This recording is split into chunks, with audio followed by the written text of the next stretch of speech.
नमस्कार, Nita's recipe and blog चॅनलमध्ये तुम्हा सर्वांचं स्वागत आहे। तर आज मी इथं तुम्हा सर्वांना कारल्याची भाजी बनवून दाखवणार आहे आणि तेही अजिबात कडू न होणारी। मग चला तर कारल्याची रेसिपी बनवायला सुरुवात करूया। सुकं कारलं बनवण्यासाठी लागणारं साहित्य पाहूया। तर इथं मी अर्धा किलो कारले घेतलेले आहेत, म्हणजेच 500 ग्रॅम कारले घेतलेले आहेत। आणि कारलं कधी पण घेताना मस्त असं कवळं आणि हिरवगार असं फ्रेश घ्यायचं आहे।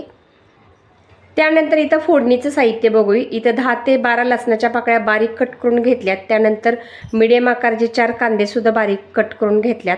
शेंगदाणे भाजून त्याचा कूट सुद्धा थोडासा 1 वाटीभर करून घेतलेला आहे।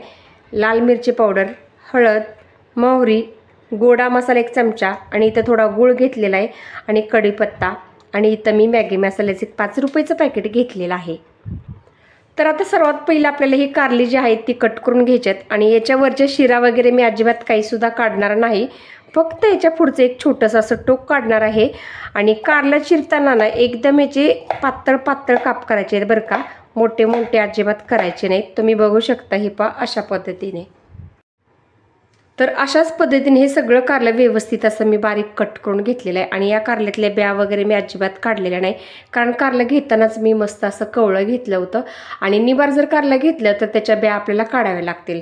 आणि ह्या कारल्याच्या ब्या ज्या आहेत त्या कवळ्या असल्यामुळे मी अशाच ठेवल्यात आणि ह्या कारल्याच्या ब्या शिजल्यानंतर ना मस्त अशा खोबऱ्यासारख्या लागतात। आणि याच्यामध्ये आता 1 चमचा मस्त असं मीठ ॲड केलं आणि हाताने थोडंसं चोळून घ्यायचं आहे बरं का ह्या कारल्याला व्यवस्थित असं सगळीकडे।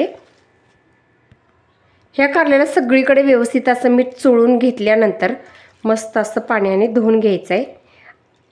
असं धुताना सुद्धा मस्त असं चोळून चोळून धुवून घ्यायचं व्यवस्थित असं। तर इथं मी हे कारलं व्यवस्थित असं 2 ते 3 पाण्याने मस्त असं स्वच्छ धुवून घेतलं। आणि या कारल्याला कधी पण मीठ चोळूनच बनवायचं, कारण मिठाने ह्या कारल्याचा पूर्णपणे कडूपणा निघून जातो।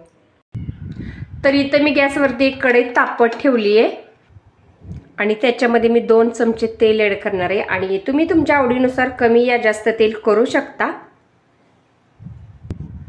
तेल मस्त असं कडकडीत गरम झालं का त्याच्यामध्ये अर्धा चमचा मोहरी ॲड करू।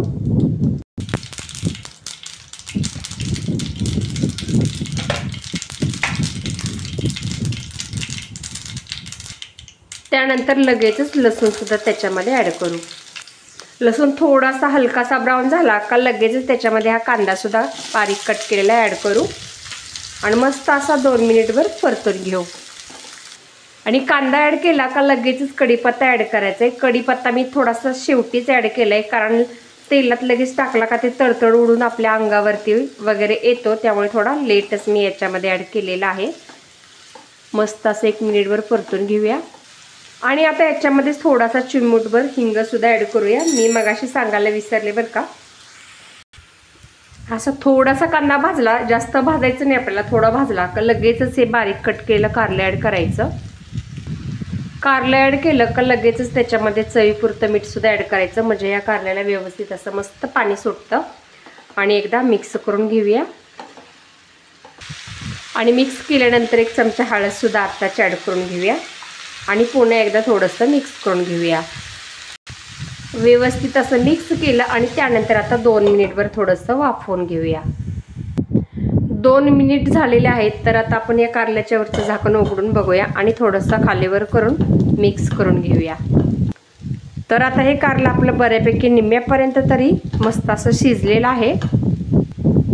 आता याच्यामध्ये आपण हा गोडा मसाला मिक्स करू आणि त्यानंतर 1 चमचा गोडा मसाला आहे बरं का, आणि 1 चमचा लाल मिरची पावडर आणि थोडासा हाफ, तुम्ही तुमच्या आवडीप्रमाणे कमी या जास्त टाकू शकता, म्हणजे तुम्हाला किती गोडा म्हणजे तिखट हवा आहे वगैरे त्या पद्धतीने तुम्ही टाकू शकता।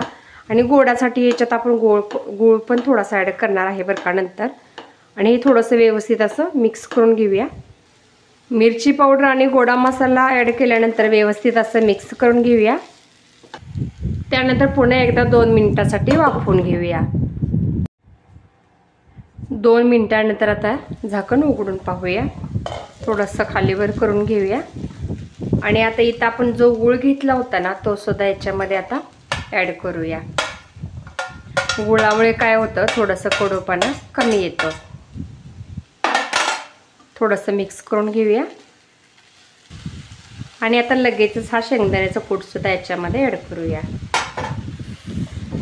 हा शेंगदाण्याचा कूटसुद्धा मस्त असं व्यवस्थित मिक्स करून घेऊया ह्या कारल्यामध्ये।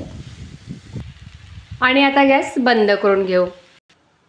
आता इथं सर्वात शेवटी मॅगी मसाला ॲड करू। याने पण ह्या कारल्याचा कडूपणा एकदम कमी येतो। थोडंसं मिक्स करून घेऊ आणि वरतून बारीक कट केलेली कोथिंबीर सुद्धा याच्यामध्ये आता ॲड करू। थोडंसं मिक्स करून घेऊ। तर आता इथं आपलं हे कारलं मस्त असं बनवून तयार झालं आहे। आणि हे कारलं तुम्ही इथं बघू शकता, दिसायला तर खरंच खूपच सुंदर दिसत आहे। तर हे कारलं दिसायला सुंदर नाही तर खायला तेवढा मस्तच लागणार आहे। हे कारलं आता एका प्लेटमध्ये काढून घेऊ। तर तुम्ही सुद्धा अशा पद्धतीनं कारलं बनवायला नक्कीच ट्राय करा आणि ते कसं बनले कमेंट बॉक्समध्ये सांगायला विसरू नका। आणि खरंच अशा पद्धतीने कारलं बनवून सर्वांनी खात जा, आपल्या शरीरासाठी खरंच खूप छान आहे। आणि ही कारलं तुम्ही बाजरीच्या भाकरीसोबत, ज्वारीच्या भाकरीसोबत किंवा भातासोबत किंवा चपातीसोबत कशासोबतही खाऊ शकता। आणि तुम्ही जर का कोणी माझ्या या चॅनलवरती नवीन असाल तर माझ्या चॅनलला लाईक करा, शेअर करा आणि सबस्क्राईब करा। मग चला तर नंतर भेटू अशाच एखाद्या नवीन रेसिपीसोबत किंवा ब्लॉगसोबत। तोपर्यंत धन्यवाद। आणि ही कारल्याची आजची माझी रेसिपी पाहिल्याबद्दल धन्यवाद।